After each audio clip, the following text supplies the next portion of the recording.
جب حضرت محمد صلی اللہ علیہ وآلہ وسلم سفر معراج سے واپس آتے ہیں تو سب سے پہلے وہ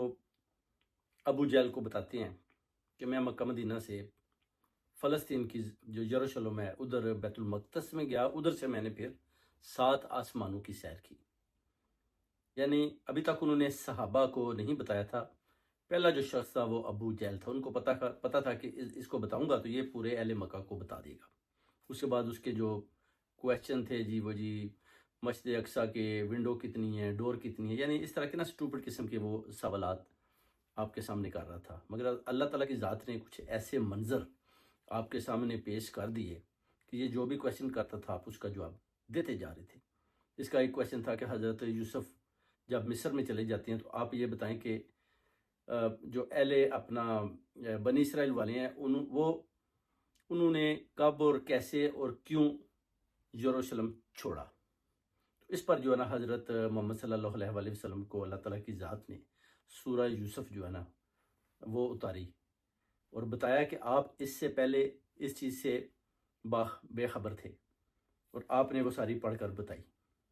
کہ معاملہ کیا ہے۔ یہ سورہ یوسف اسی وقت اتاری گئی تھی جب ابو جہل اور اہل مکہ والے اس طرح کے سوالات کرتے تھے اور آپ اس کے سارے جوابات دیتے جا رہے تھے۔ اب حضرت یوسف علیہ السلام جو تھے وہ حضرت یعقوب علیہ السلام کے بیٹے تھے، انہوں نے حضرت اپنے والد محترم کو بھی انہوں نے بولا جی کہ مجھے ایک خواب دکھائی دیتا ہے جس میں 11 سٹار، ایک سورج اور چاند جو ہے نا وہ مجھے سجدہ کرتے ہیں، جس کی تعبیر بھی بعد میں بتائی گئی اور وہ سچ ثابت ہوئی۔ جو زلیخا نے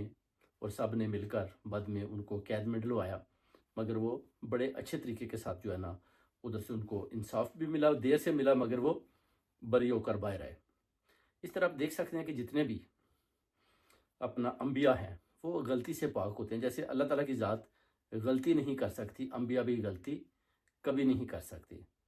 اب جیسے کہ آپ دیکھیں سفر معراج پر جب حضرت محمد صلی اللہ علیہ وسلم پہنچتے ہیں وہ کہتے ہیں 7 آسمانوں پر میں نے انبیاء سے بھی ملاقات کی۔ یہ بات بھی ابو جہل کو بتائی،